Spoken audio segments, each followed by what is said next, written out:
लिख दिए तो ये पूरे से इसको 2 को गुणा करना है, तो ये 2 से इसको गुणा करोगे तो 2 इंटू एक्स, ये हो जाएगा 2x, माइनस का माइनस, 2 को y से गुणा करेंगे तो ये हो जाएगा 2y बराबर माइनस 2 एकम 2, ये हो जाएगा 2। ठीक है, अब इसको 1 से गुणा करेंगे तो 1 से गुणा करेंगे तो यही आएगा मान, तो ये हो जाएगा 3x माइनस 2y बराबर 12 एकम 12, ये हो गया 12।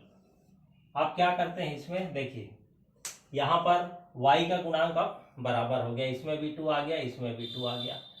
अब y के गुणांक बराबर हो गए तो चिन्ह को ध्यान देते हैं, तो ये दोनों का साइन माइनस में है, तो दोनों माइनस में, तो इसको हम कैंसिल नहीं कर सकते, तो इसके लिए क्या करना, चिन्ह को बदलना पड़ेगा।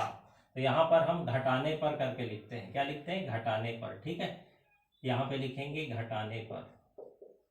तो जब भी घटाने पर लिखेंगे तो क्या करते हैं, चिन्ह को बदलते हैं नीचे वाले समीकरण का। तो ये 3x, इसका साइन कुछ नहीं है तो प्लस है, तो ये हो जाएगा माइनस, ये माइनस है तो ये हो जाएगा प्लस, और ये प्लस है तो ये हो जाएगा माइनस। ठीक है, तो इस प्रकार से चिन्ह को बदलना। अब यहाँ पे देखिए माइनस 2y और ये हो जाएगा प्लस 2y, ये बीच को नहीं देखना है, ये हो जाएगा प्लस 2y, तो माइनस 2y प्लस 2y, ये हो जाएगा कैंसल। ठीक है, 2x और 3x का साइन हो गया माइनस 3x, तो माइनस 3 प्लस 2 करेंगे तो आ जाएगा माइनस 1x, 3 में से 2 को कम कर देंगे, और माइनस वाला बड़ा है इसलिए साइन माइनस का लगाना है। चिन्हों का विशेष ध्यान रखना है, क्योंकि गणित में एक प्लस माइनस अगर मिस्टेक हुआ तो पूरा क्वेश्चन गड़बड़ हो जाता है। ठीक है, तो इस चीज को ध्यान रखना है।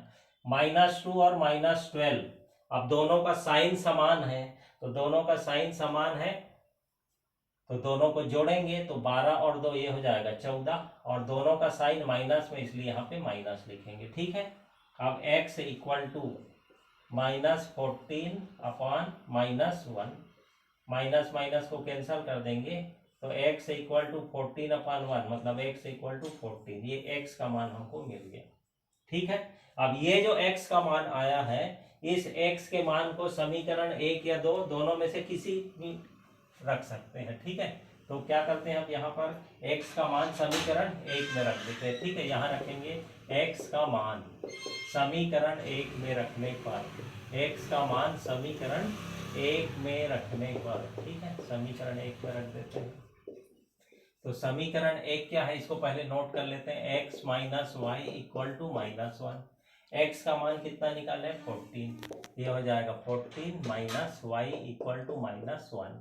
ठीक है, अब ये जो -y है इसको इधर पक्षांतर कर देते हैं, या -1 को इधर ले आओ। ठीक है, y को उधर ले आओ, तो ये 14 -1 इधर आके हो जाएगा +1 इक्वल टू -y इधर आके +y। यहाँ पे क्या हुआ है, पक्षांतर किए हैं, तो पक्षांतर जब भी करते हैं तो साइन को चेंज करना पड़ता है। ठीक है, तो ये हो जाएगा 14 + 1 कितना हो गया 15, तो y का मान आ गया 15। ठीक है, तो ये हमारा आंसर होगा, x इक्वल टू 14 और y इक्वल टू 15, ये आंसर है। ठीक है, तो ये तो निकल गया x और y का मान।